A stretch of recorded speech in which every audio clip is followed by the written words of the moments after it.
স্বচ্ছ ভোটার তালিকার স্বার্থে চলছে এসআইআর। জাল ভোটাররা যাতে নির্বাচন কমিশনের জালে আটকে যায় সেজন্য নিত্য নতুন পন্থা বার করছে কমিশন।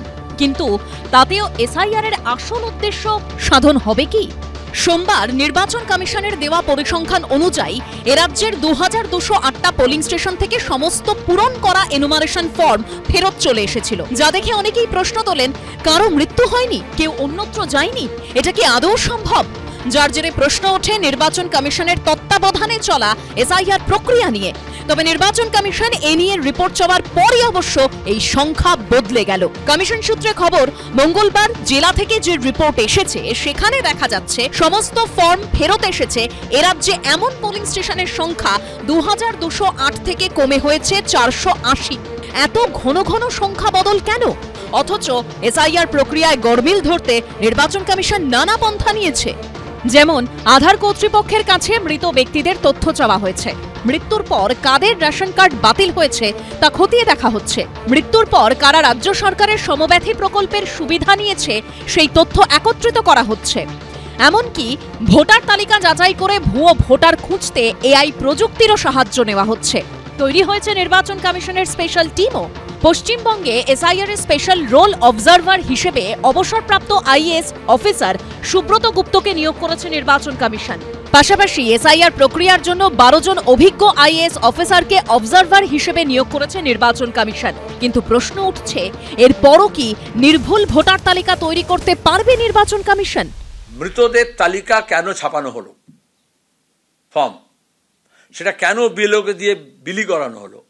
আবার তৃণমূল বিজেপি সেটা চাপ দিয়ে সবটাকে ফর্ম জমাও দিতে হবে 100%, আর এই বলছে সিও বলছে যে 100% জমা দিতে হবে। তার স্ক্রুটিনি কোথায় হলো?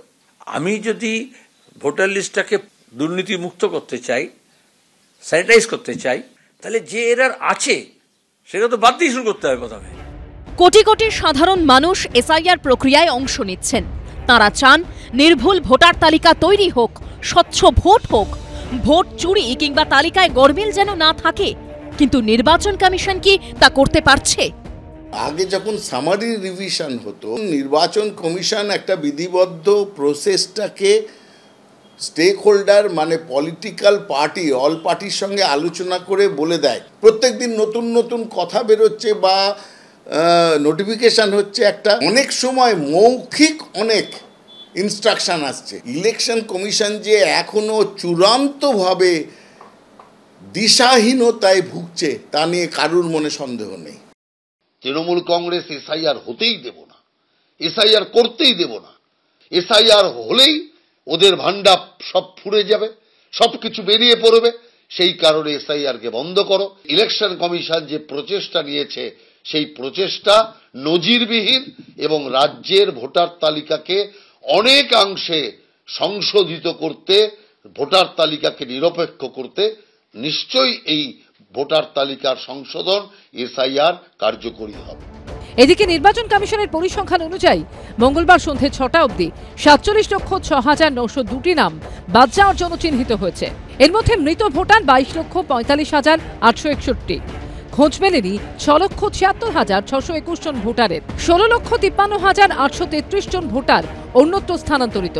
1,07,781 জন ডুপ্লিকেট ভোটার এবং 22,806 জনের নাম অন্য কারণে বাদ গেছে। কৃষ্ণেন্দু অধিকারী, দীপক ঘোষ ও ঐশী মুখোপাধ্যায় রিপোর্ট, এবিপি আনন্দ। ভূত ধরতে চলছে এসআইআর প্রক্রিয়া, কিন্তু তার মধ্যেও কি ভোটার তালিকায় ভূতদের বাঁচিয়ে রাখার মরিয়া চেষ্টা চলছে? বারবার এই ধরনের অভিযোগ করছে বিরোধীরা। গরমিল ধরার জন্য নির্বাচন কমিশনের কাছে বারংবার দাবি জানাচ্ছে তারা। 26, 27, 28 এই 3 দিনের প্রত্যেকটা এন্ট্রিকে স্পেশাল অবজারভার এবং ইসিআই টেকনিক্যাল টিমকে দিয়ে এআই ফটো স্ক্যান এবং আপনার যা যা মডার্ন ব্যবস্থা আছে অডিট করতে হবে। এই আবহেই এসআইআর প্রক্রিয়ার সময়সীমা বাড়িয়েছে নির্বাচন কমিশন। 1 সপ্তাহ করে সময় বাড়ানোর ফলে 11 ডিসেম্বর পর্যন্ত চলবে এনুমারেশন পর্ব। আর বাড়তি এই 7 দিনে 7 রকম ভাবে ভোটারদের তথ্য যাচাইয়ের উপর জোর দিচ্ছে নির্বাচন কমিশন। ডিও বা জেলার নির্বাচনী আধিকারিকদের পাঠানো চিঠিতে সিইও দপ্তর থেকে নির্দেশ দেওয়া হয়েছে অবজারভার, ইআরও, এইআরও, বিএলও ও তাঁদের সুপারভাইজারদের ভোটার সম্পর্কে কোন কোন ক্ষেত্রে গুরুত্ব দিয়ে যাচাই করতে হবে। সেগুলি হল 2002 সালে যাদের বয়স 60 বছর বা তার বেশি ছিল সেই ভোটাররা যদি নিজেরাই ম্যাপিং করে থাকেন, যাদের বয়স 2002 সালেই 25 বছর বা তার বেশি ছিল এবং 2025 সালে 50 বছর বা তার বেশি বয়স, তারা যদি এনুমারেশন ফর্মে বাবা, মা বা দাদু ঠাকুমার নামে ম্যাপিং করে থাকেন তাহলে প্রয়োজনে ফিল্ড ভিজিট করতে হবে। এছাড়া 2002 এর তালিকার সঙ্গে যদি 2025-এর তালিকায় আবেদনকারী অভিভাবকের নাম না মেলে সেক্ষেত্রেও তথ্য যাচাই করতে হবে। প্রয়োজনে ভোটারের বাড়িতে গিয়ে কিংবা ফোনে যোগাযোগ করতে হবে। যেসব ক্ষেত্রে 2002 সালের তালিকা অনুযায়ী অভিভাবক এবং আবেদনকারীর বয়সের পার্থক্য 45 বছরের বেশি অথবা 18 বছরের কম থাকবে সেগুলি বিশেষভাবে যাচাই করতে হবে।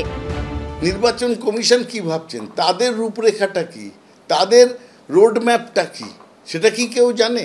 ইলেকশন কমিশন যে এখনো চূড়ান্তভাবে দিশাহীনতায় ভুগছে তা নিয়ে কারুর মনে সন্দেহ নেই।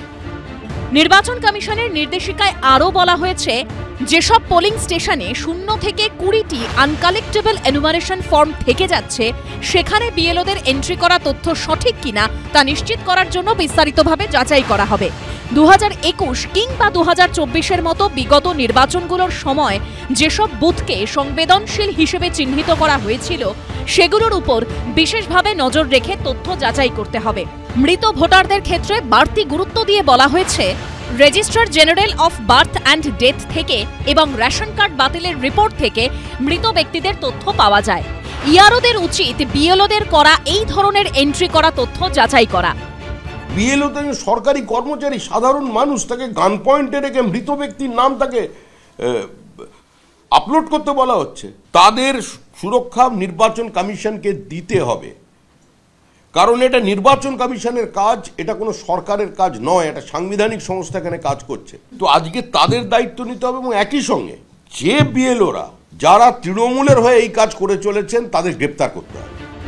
সিইও দপ্তরের নির্দেশিকায় আরও বলা হয়েছে, বিএলওদের কাছ থেকে যাওয়া পূরণ করা সমস্ত এনুমারেশন ফর্ম 2রা ডিসেম্বর অর্থাৎ মঙ্গলবারের মধ্যেই আপলোড করতে হবে।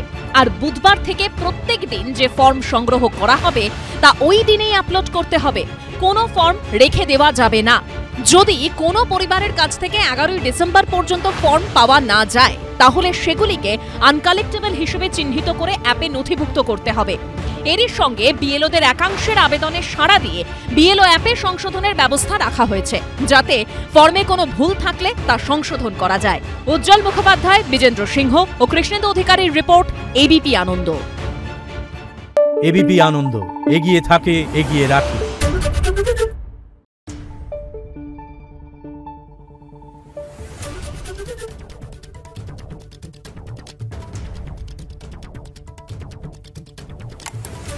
Thank you.